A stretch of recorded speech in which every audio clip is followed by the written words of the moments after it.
Ассалаумағалейкум. Армысыздар ағайындар. Бармысыздар бауырлар. Құрметті көрермендер, сіздермен қазан айының соңғы жұмасында жүздесіп отырмыз. Нұрталап, бүгін республика күні. Гүлшахира, бұл біздің ең алғаш тәуелсіздікке қадам жасалған егемендік декларациясы қабылданған күн. Баршаңызды қасиетті жұма күнімен тұспа-тұс келген мемлекеттік мерекемізбен құттықтаймын. Еліміздің дамуы тұрақты, әр күніміз шуақты болсын. Енді қазан айындағы өңірімізде болған маңызды оқиғалардан біздің тележурналымызға арқау болар тақырыптарды қаузап көрейік. Алдымен мереке қарсаңында Ұлытау облысының құрметті азаматы атанған, елімізге, біздің өңірімізге еңбегі сіңген азаматтармен таныстыра кетсек. Биыл бұл құрметті атаққа 5 азамат ие болды. Олар мемлекет және қоғам қайраткері Әлихан Байменов, алашқа танымал ақын Ғалым Жайлыбай, белгілі күйші Мұхамеджан Тілеуханов, өңіріміздегі алғаш еңбеккер атанған кенші Тұрсынбек Макишев, еңбегімен танымал Сұлтан Сүтбаев. Көрермендерімізге бұл азаматтардың есімі жақсы таныс деп ойлаймын. Еліміздің дамуы мен өркендеуіне үлес қосып жүрген жандардың еңбегі бағаланып, мерейлері үстем болсын. Жас буын ағаларының даңқты жолдарын өнеге тұтсын. Әрине Гүлшахира, жас ұрпақты жан-жақты етіп тәрбиелеу үшін алдымен оларды кітап оқуға үндеу керек. Адамды адам еткен кітап, адамзат еткен кітапхана деген Әбіш Кекілбаев. Кеше ғана кітапханашылар күні аталып өтті. Дәл қазір республикалық деңгейде қолға алынып, дәстүрге айналған бір ел, бір кітап іс-шарасынан дайындалған материалды тәлім айдарынан тамашаласақ.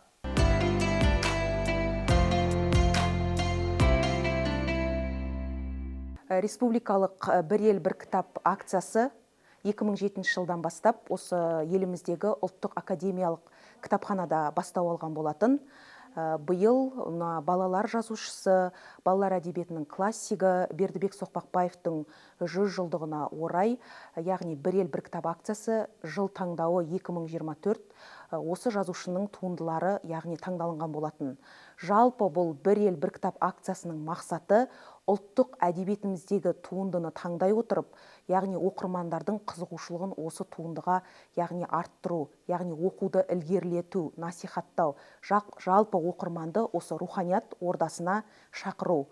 Осы ретте бүгін міне Ұлытау облыстық әмбебап кітапханасында балалар әдебиетінің бәйтерегі атты әдеби танымдық кеш өтуде. Жалпы бұл үлкен ауқымды іс-шараға қаламыздағы нөмір 8-ші қазақ гимназиясы, нөмір 1-ші орта мектептің оқушылары, нөмірі 13-ші мектептің орта оқушылары яғни қатыстырылып отыр. Бердібек Соқпақбаев журналистикамен көп айналысты. Қазақ әдебиеті балдырған газет-журналдарының редакциясында жұмыс істеді. Сондай-ақ өзінің туған ауданындағы мектептерде мұғалім болды. Ол үнемі балаларды тәрбиелеудің күрделі мәселелеріне алаңдады. Бердібек Соқпақбаев білікті мұғалім, тәрбиеші. Содан болар бұл жағдай оның шығармаларының тақырыбын алдын ала анықтап берді. Балалық пен жастық шақ оның барлық кітаптарының негізі болды. Оқу бағдарламасында біз Бердібек Соқпақбаевтың «Шал мен бала» деген шығармасын төменгі сыныптарда оқытса, ондағы негізгі тақырып тәрбиеге байланысты. Үлкенді сыйлау, құрметтеу, үлкенге демеу беру тақырыбында болса, жоғарғы сыныпқа көшкен кезде, орта буында 5-ші сыныпта «Менің атым Қожа» шығармасымен таныс боламыз. Ол «Менің атым Қожа» шығармасы арқылы дарынды балалардың бойындағы қасиеттерді тануға бұл шығарманың тигізер пайдасы өте көп. Істің турасына көшеліп, «Менің атым Қожа», көріп отырсыңдар, бәлендей әйдік ат емес. Шынды айтсам, бұл облыста Қожа емес, Қожа берген екен. Туу куәлігінің өзінде солай деп жазылған. Солай мен өзім белгілі Қожамын. Ауыл аймақтардың барлығы солай айтады. Біз бір класста 2 Қожамыз. Сүттібайдың үлкен баласының аты да Қожа. Оқушылар біз екеумізді шатастырып алмау үшін келбетімізге қарап, мені Қара Қожа, ал оны Сары Қожа деп атайды. Балалар әдебиетінің атасы деп атаймыз. Мектеп бағдарламасында балалардың сүйіп оқитын, қызығып оқитын шығармалары бар. Бұл кісінің ең көрнекті ел аузында жүрген әлемнің бірнеше тілдеріне аударылған шығармасы ол «Менің атым Қожа». Бұл тақырыпты мектепте өткен кезде оқушыларда ерекше бір тебіреніс болады, шабыттанады, қожаның өмірінде болған оқиғаларға олар да бірге қайғырып, бірде қуанып, жақсы бір керемет тақырып өтеміз. Бұл кісінің өмір жолы өнеге аларлық, жастайынан ерте жетім қалса да, ол өмірдің қаншалықты қиындықтарын, зардабын шексе де, ол ешқашан мойымаған, сол өмірде көрген қиындықтарын кітап беттеріне, жазбаларға жазып, балаларға ұсынып, қазақтың сол кездегі өмірін, ауыл өмірін, қиыншылықтарын, зардап шеккен жағдайларын жақсы жеткізе білген. Бұл кісінің 100 жылдық мерейтойы атап өту керек, ЮНЕСКО көлемінде де аталып өтіп жатыр. Бұл жазушылар үшін, ел ағалар үшін, қазақ елі үшін өте керемет оқиға, жағдай деп ойлаймын. Бұл кісінің аты аталып, әлі күнге дейін шығармалары өзекті қалпында қала береді деп ойлаймын. Жазушының өміршең шығармалары бірнеше буын ұрпақты тәрбиеледі. Менің атым Қожа арқылы талай жас өскен ізгілік пен керағарлықтың, еркіндік пен ерліктің арасын айырып өсті. Қайталанбас ғажап шығармалар жазған Соқпақбаевтың оқырманы өте көп. Басқа шығармаларын былай қойғанда жазушының Менің атым Қожа повесі көзінің тірісінде әлденеше рет қайта басылып, қазақ балаларының сүйікті кітабына айналды. Қазір Нарынқол ауылындағы бір көше, бір мектеп Бердібек ағаның атымен аталады. Жалпы болашақта кітапханамыздың қабырғасында әлде де үлкен ауқымды іс-шаралар өткізу жоспарда бар. Міне кеше ғана осы қазақтың сұңқары Сәкен Сейфуллиннің 130 жылдығына орай біздің кітапханамызда үлкен ұлылыққа тағзым, өзіңмен сырласады ұрпақтарың атты іс-шара өтті. Жошы ханның 8 жылдығына орай тарихи сағатымыз өтті. Жалпы жылдың соңына дейін осындай мәнді де мағыналы тағылымды іс-шаралар өткіземіз деген жоспарда бар. Барлықтарыңызды рухани ордамызға шақырамыз. Биыл еліміз бойынша бірнеше тарихи тұлғалардың мерейтойлық даталары. Оның ішінде біздің өңіріміз үшін орны бөлек тұңғыш академик Қаныш Имантайұлының 125 жылдығы мен ақын жазушы мемлекет қайраткері Сәкен Сейфуллиннің 130 жылдығы жыл бойы бірнеше мазмұнды шаралармен атап өтілуде. Қазақстанның қала ауылдарында Сәтбаев есімімен аталатын жүздеген көше, 40-тан астам мектеп, 15 ескерткіші бар екен. Ал біздің облысымызда ғана Қаныш Имантайұлы атындағы қала бар. Жезқазғанға іргелес жатқан Сәтбаев қаласы. Ұлытау өңірінде ұлы ғалым барлаған жерасты қазба байлықтарын халық игілігіне жарату үшін тынбай еңбек ететін кеншілер қаласы Сәтбаев. Ғалымның туған жеріне Ұлытаудан Баянауылға дейін екі өңірге тел тұлға Сәтбаев атты экспедицияны ұйымдастырған Сәтбаев қаласының әкімдігі. Ол Қаныш Имантайұлының 125 жылдығына арналды. Экспедиция құрамында біздің Ұлытау телеарнасының түсірілім тобы да болды. Тележурналымыздың алдыңғы сандарында біз бірнеше танымдық материалдар дайындап ұсындық. Жақында осы экспедицияға қатысқан жандармен Сәтбаев қаласындағы Шымболат Ділдебаев атындағы Кеншілер сарайындағы қала тарихы көрме залында кездесу өтті. Толығырақ таным айдарынан таныс болыңыздар.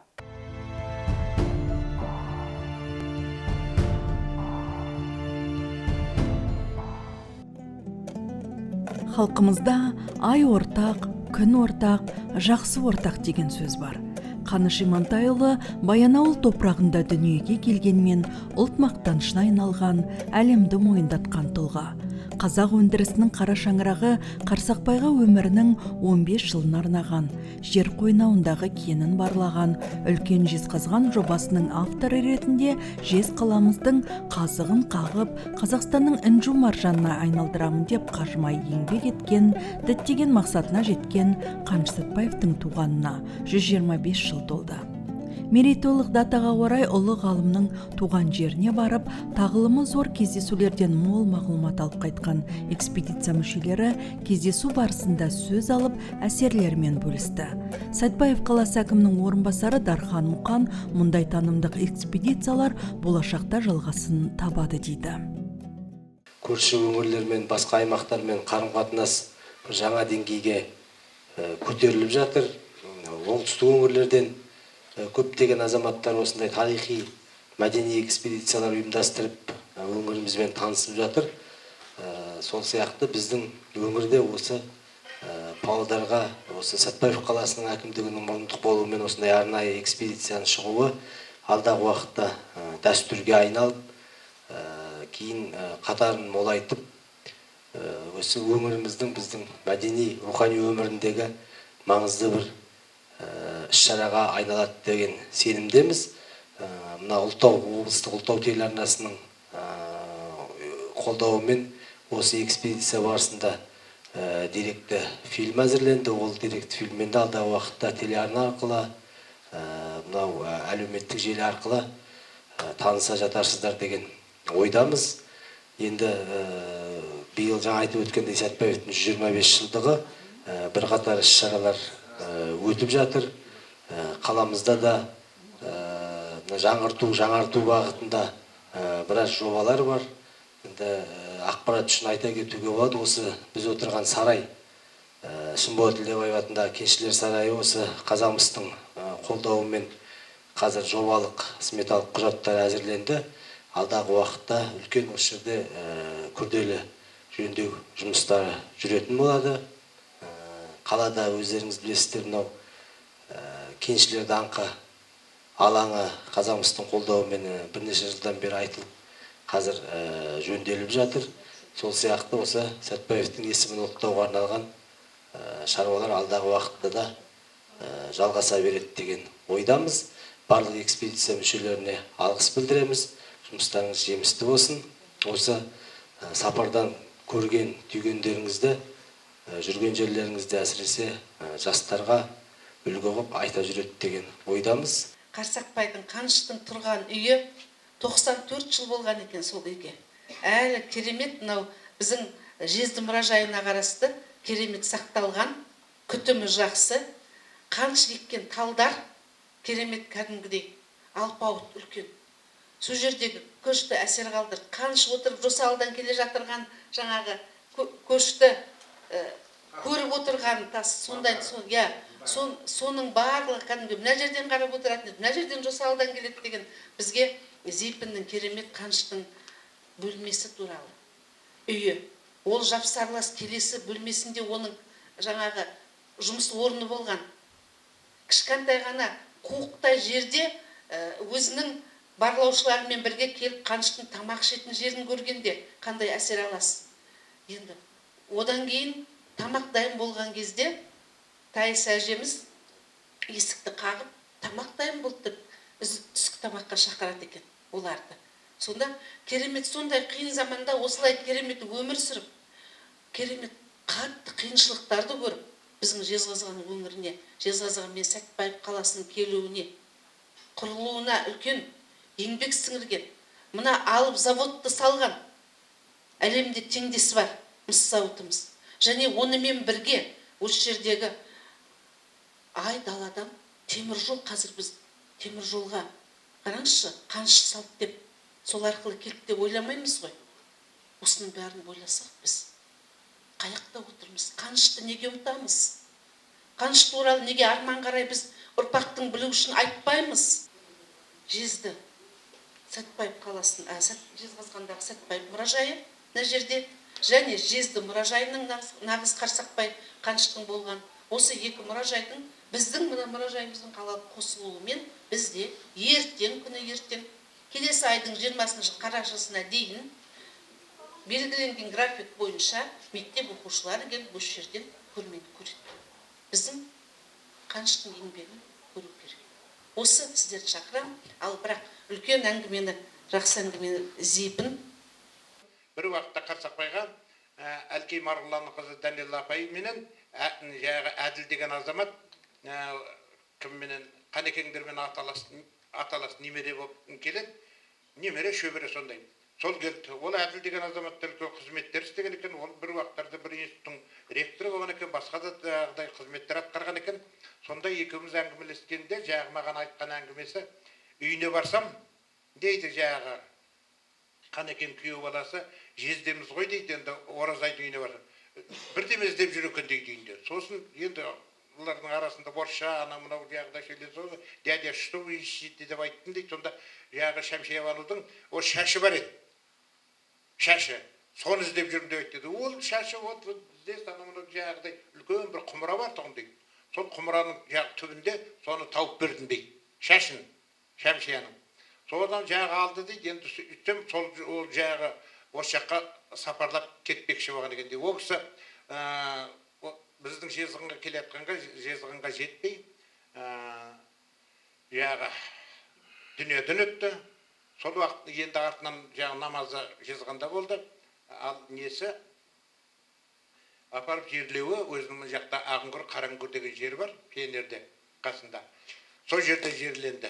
Енді жағы ауылдың адамдарына мен оны айтып отқан себебім, жағы апаларыңыз бір жақта, жезділерің бір жақта емес. Бірақ енді Алла солай қосты. Ана шашыны өзін, мысалы ол кісі бір сезгендей өзімен бірге ала жүрген, алған. Қараңызшы, енді сонда шашы жағы бұрымы өзімен бірге жерленді. Кездесуді Сәтбаев қаласының құрметті азаматы, Қазақстанның құрметті журналисі Абдулла Дастанов жүргізіп, өзі де экспедицияға қатысқандықтан айтылған ойларды толықтырып, қатысушыларға қызықты мәліметтерді жеткізді. Сол жақтағы еңбек ері Рашид Ришат. Мен сол кісінің намыскерлігіне тәнті болдым. Ол Тұрсүгеннің келетінін біліп, жаңағы бұрынғы теңдік қазіргі Мұса Шорманов ауылына келді ғой.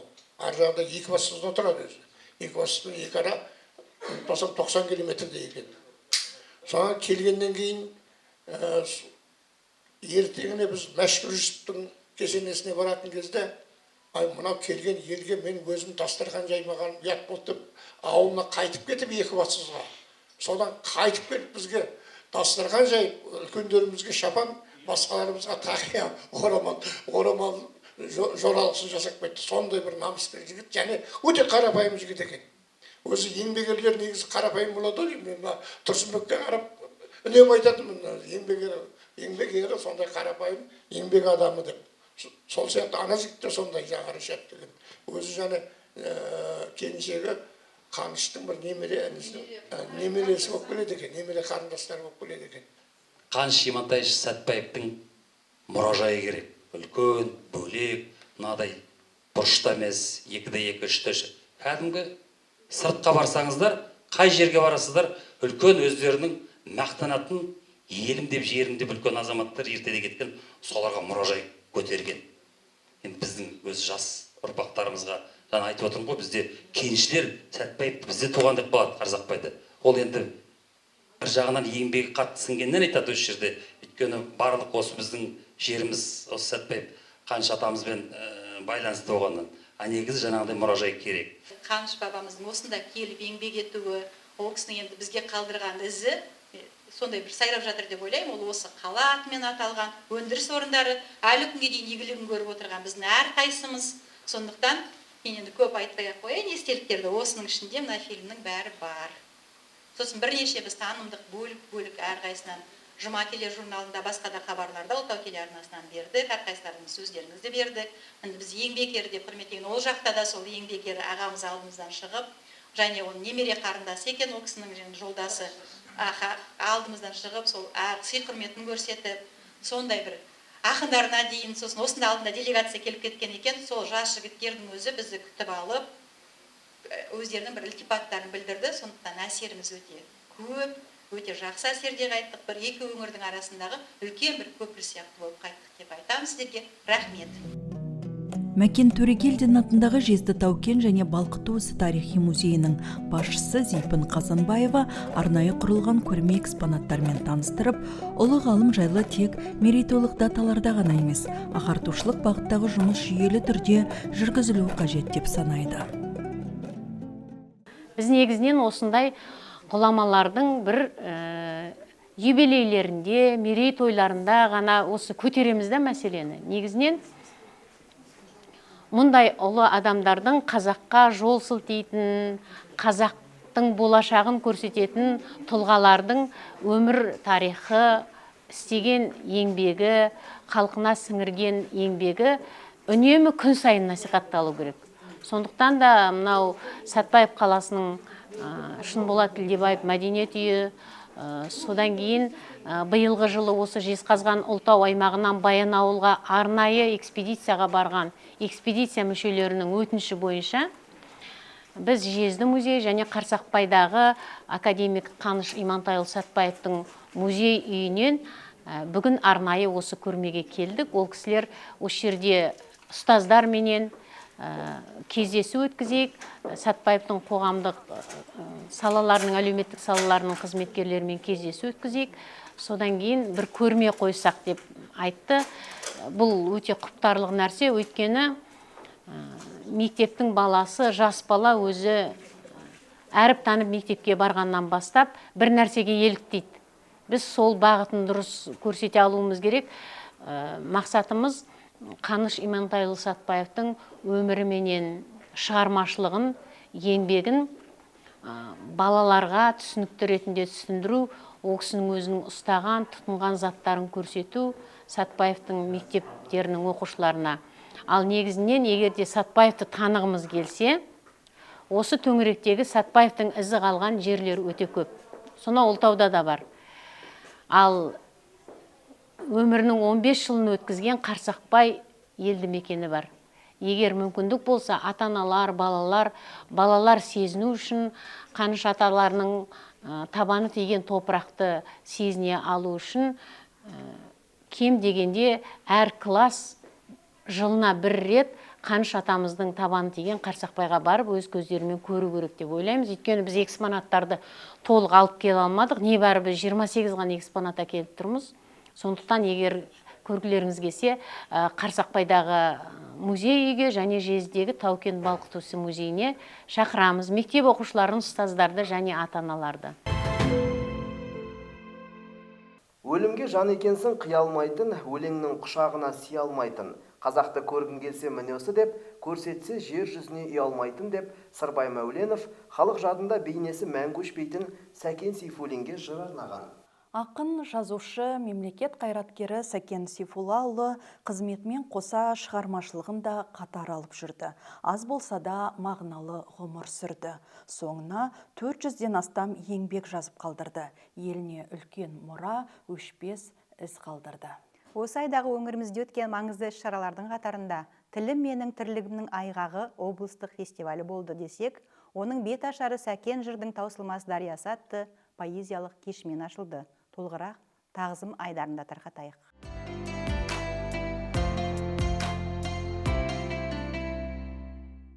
Тып-тыныш қала далада жалығып кеттім жанаға. Тойынғандығым емес бұл, кешірсің Алла тағала. Уайымсыз, қамсыз санамыз, қой десе қоя саламыз, жүген ноқтасы жүреміз, қамшыламай-ақ шабамыз. Үмітім бардың жалғанған, жақсылық күткен таңдардан, алқына берем жер тарпып, асаулық іздеп арманнан. Сәкен қазақ мәдениеті мен тарихында қайталанбас өзіндік орны бар азамат. Қазақ әдебиетін жаңа түр, тың мазмұнмен байытқан, қоғамдық ой мен әдеби мәдени тарихымызда ерекше орын алатын күрескер тұлға. Өңіріміздегі өткен тіл фестивалінің Сәкен Сейфуллиннің 130 жылдығына орай поэзия кешімен ашылуы, халық жүрегінен орын алған дауылпаз ақынға деген құрметтің айқын белгісіндей болды. Ақын, мемлекет және қоғам қайраткері, жазушы Сәкен Сейфуллиннің 130 жылдығымен тұспа-тұс келіп отыр. Енді ол кісінің тілге қатысты атқарған еңбегі ұшан теңіз деп айтуға болады. Бізде мысалы бұндай кештер, бұндай үлкен өнер байқаулары не үшін өткізіледі деген кезде бұл жас буынға үлгі тұту үшін. Мысалы біздің ғалым Жайлыбай ағамыздың өлеңі бар, осы Сәкен Сейфуллинге арналған, сонда айтылады: ақбоз атты құлатқан жала керме, магаданға молаз деп бара берме, Сәкендер рухы ғой қазағымның, рухтарды көбейді қара жерге дейді. Сондықтан сол рухтанып, осындай кештер арқылы жас ұрпақтың бойына отаншылдықты дарыту мәселесінде мына үлкен өнер мерекесінің басталуы биылғы жылы және 1989 жылы ең алғаш тілдер туралы заң қабылданған, оның өзіне биыл 35 жыл толып отыр. Сондықтан енді осы фестивальдің аясында үлкен сол жас ұрпаққа тәрбие берерлік тағылым шаралары, іс-шаралары көптеп өткізіледі деп санап отырмыз. Елордадағы Сәкен Сейфуллин музейінде директор болып жүргенде этнограф ғалым Ақселеу Сейдімбек келіп, өзің Сәкен туған өңірденсің, оның музыкалық мұрасы зерттелген жоқ, соны қолыңа ал деп аманаттап едім. Сол кезден бастап зерттеу жолына түстім.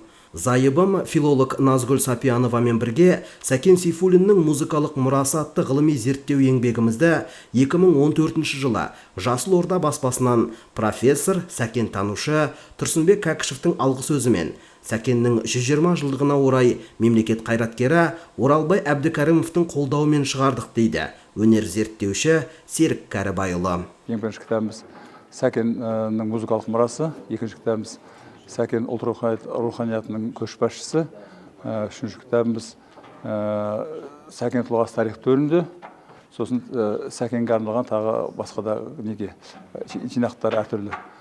Сондықтан мынау соңғы шыққан кітап Сәкен тұлғасы тарих төрінде деген, кейін кезде Сәкен бабамызға алаш санаушылар тарапына көптеген бір ыңғайсыз жағдайлар айтыла бастады, сөздер.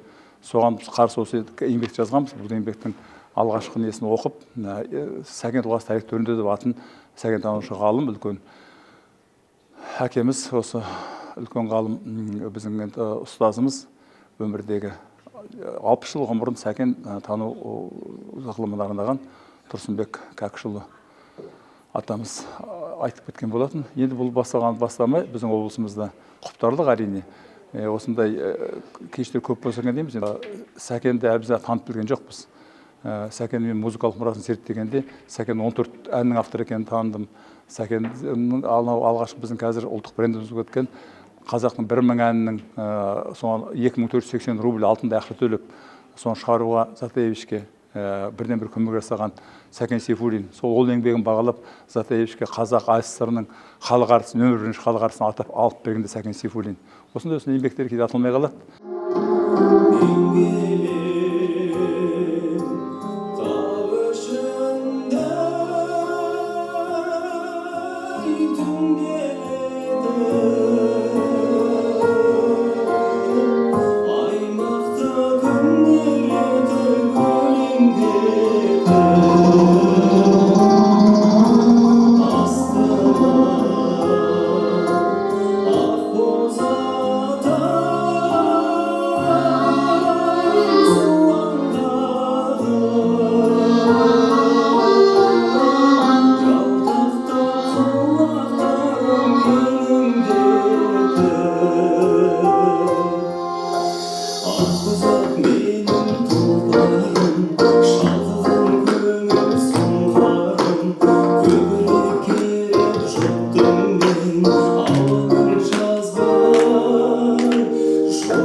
Жұма тележурналының қазан айындағы саны осымен аяқталды. Жаңа басталар қараша айында біз жеткізер жақсы жаңалықтар көп болсын. Келесі кездескенше аман, сау болыңыздар.